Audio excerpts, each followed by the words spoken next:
I want to start by saying New America is deeply proud of the open markets work, both Barry's work and the work of the younger scholars that he mentored. And we're equally proud of Frank's book. It is very much a book in the New America tradition. Andres already mentioned Tim Wu, who was one of our fellows, who actually coined net neutrality, and we've done a lot of work on net neutrality, which takes on a number of big corporations, similar work on wireless spectrum, and work against big food companies. We sponsored The Meat Racket, which was Chris Leonard's book against Tyson's Foods. So, and you can go and look at all the books that are out there. They are the kind of work that we love to sponsor, and no one has ever said that their work was interfered with. So I decided that Barry, Lynn, and I had to part ways because he could not work respectfully, honestly, and cooperatively with his colleagues. But I did not fire him. I could have. I did not fire him because of the value of the work, which we believe in deeply, and because he'd been here a long time. I negotiated for 2 months with him to spin out open markets with full funding. We called his funders to transfer the funding with full staff to make sure he had money to support those staff because they were our employees, and we cared about that. If he didn't have money, we were going to have to try to see if we could find them positions, and I'm not sure we could have because we didn't have other funding. So full funding, full staff, and complete independence. We even negotiated with him to share Millennium Fellows, the new program that we have. We were planning to have our fellows work at the new Open Markets Institute. We worked for 2 months to do that. I thought we were negotiating in good faith. 2 days before the New York Times article, I wrote Barry an email saying, we got to get this done because it's the end of the summer, and he said, we're almost there. It became clear he had a very different agenda.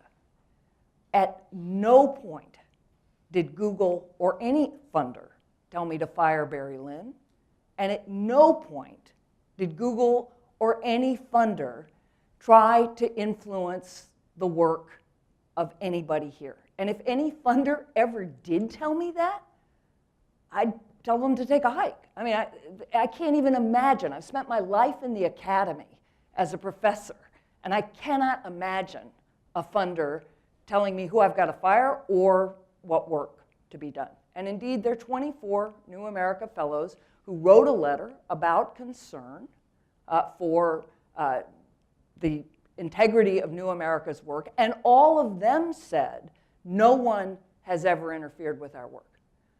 But I want to go further and say this is about Frank's book, but if you want further proof, you should look at my book. I published a book in March on networks in the world, on how we design networks in the globe. And I argued against gatekeeping. I argued very strongly against exactly what Frank argues against in his book, the idea that different countries would actually lock up different parts of the internet. And at the end of it, I argued for open society, open government, and open international system. And in the arguments on open society, I argued for a return to the Brandeisian view of antitrust, exactly what Frank argues, because I was at the University of Chicago Law School when the law and economics people took it over. And I don't believe in that view. I don't believe that only economic efficiency is what should turn antitrust. I wrote that. I referred to Google's tangles with the EU back in 2001. I cited an article written by Barry Lynn and Phil Longman. And at the end of it, because Frank talks about this too, I said the real problem is the aggregation of data, and sooner or later, the people will catch up with the data masters and will demand a slice of the value that is created that now goes to all these companies. I wrote all that in March. Google never said a word. Eric Schmidt blurbed the book.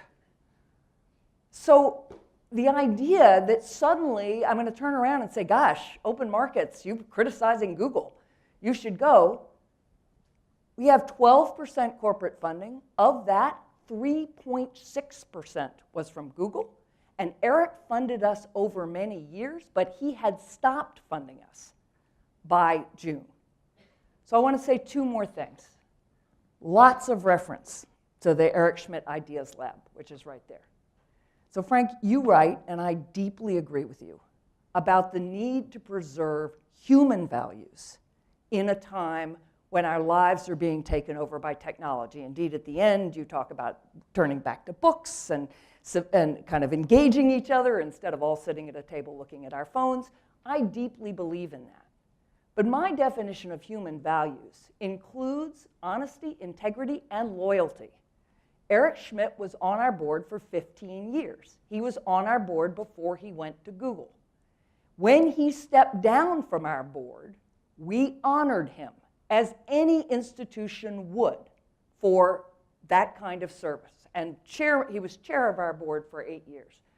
So just because now people have suddenly see Google in a different light, we are not going to take that down. We are not going to suddenly say, oh, sorry, Eric.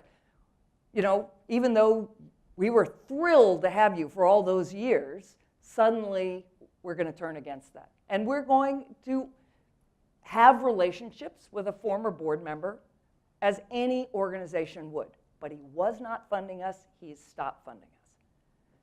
So the last thing I just want to say is to broaden this debate, because where I really do agree with Frank is that the rise of big tech companies and technology generally poses huge issues for all of us. I've already explained where I come out on antitrust issues, but there are enormous privacy issues, and New America works on those privacy issues. There are enormous issues precisely about how are we going to preserve our humanity at a time of artificial intelligence, which all these companies are competing on.